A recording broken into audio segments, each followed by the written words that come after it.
The World Economic Forum will discuss South Africa's reform agenda in Johannesburg this week. The talks come as President Cyril Ramaphosa looks for ways to revive the economy and attract investors. Earlier today, I caught up with Elsie Kanza, who's the head of WEF Africa, and I asked her about what the forum hopes to achieve during the roundtable. The focus of this roundtable is very much about how the international and local business communities in particular can help to support the government's renewal effort. President Ramaphosa has made a commitment to deliver a new dawn for South Africa. This is a conversation that, at least from the World Economic Forum perspective, started in Davos in January this year between President Ramaphosa and our chairman, Professor Klaus Schwab.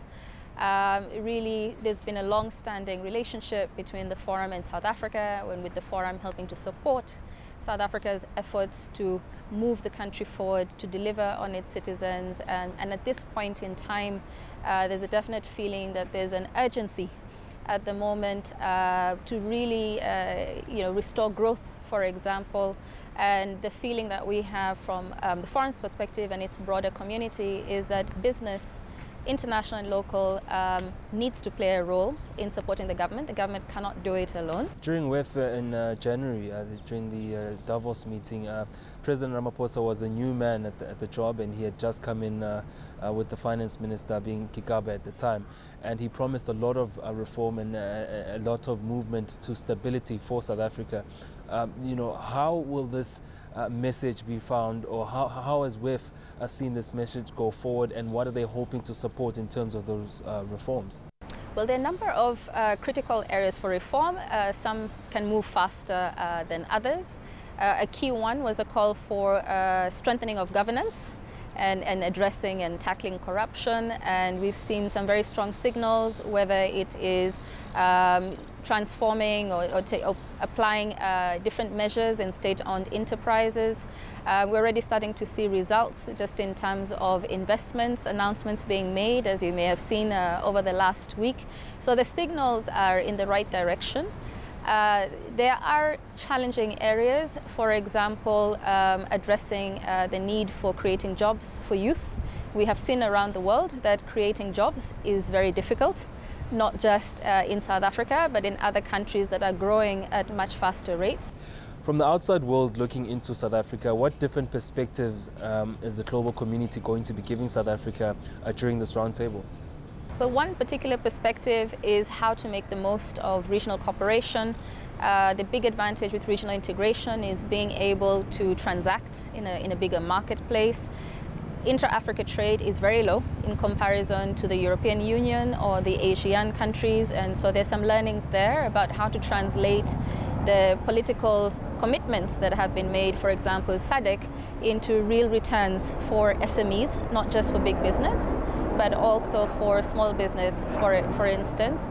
I mentioned infrastructure as something that's an area of concern. The other one is how to develop national entrepreneurial ecosystems. There's a lot of effort from President Ramaphosa in terms of stimulating, more capital coming into the country and more investment coming into the country. Will WEF be helping out the South African government to try and get a buy-in from the global community? We are, in terms of one, being able to mobilize our international and local business community that does not just look at profits. They also care about addressing issues such as inclusivity. And that is actually one of the issues that they will be discussing. How can we grow, but grow in a way that is inclusive and bridges the gap that exists, again, in South Africa, but there are also lessons from other parts of the world.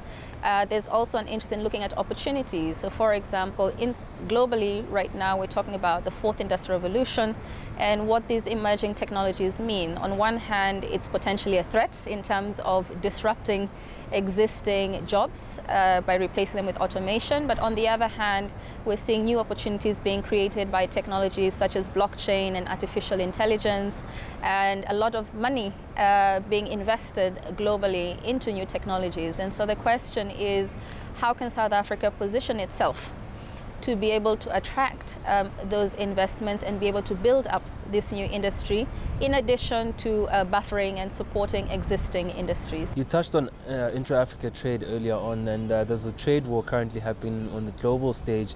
How does the continent respond to this sort of trade war and the way it affects emerging economies in Africa?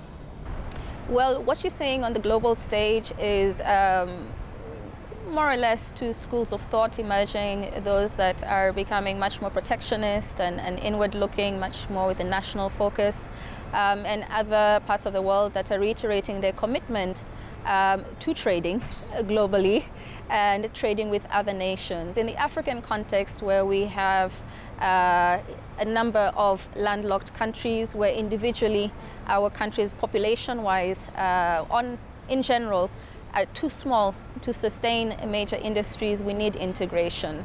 And so one of the positive developments that we have seen is the end of the negotiations of the first round for the Continental Free Trade Area. And what we're doing in collaboration with the regional organizations like the African Union Commission, as well as the United Nations Economic Commission for Africa, is really helping them to think through from a practical point of view, because it is business that implements, not policy makers, how to translate these commitments into practice. How do we make it easier for Africans to travel across Africa, because you cannot trade without being able to travel. And just my last question, beyond the roundtable on Thursday in South Africa, where else are you going to be going on the continent, and what are you going to be doing as WEF? Well, we have a number of initiatives that are ongoing across the continent in over 20 countries, relating to a wide range of issues. For example, the environment. We have an initiative that is looking at how to build capabilities around the circular economy in Western Africa with palm oil growing countries. We're exploring how to reduce deforestation because they cut down the trees to be able to expand the plantations for palm oil. In Eastern Africa, we're looking at how to build up the automotive industry, building on Southern Africa's experience.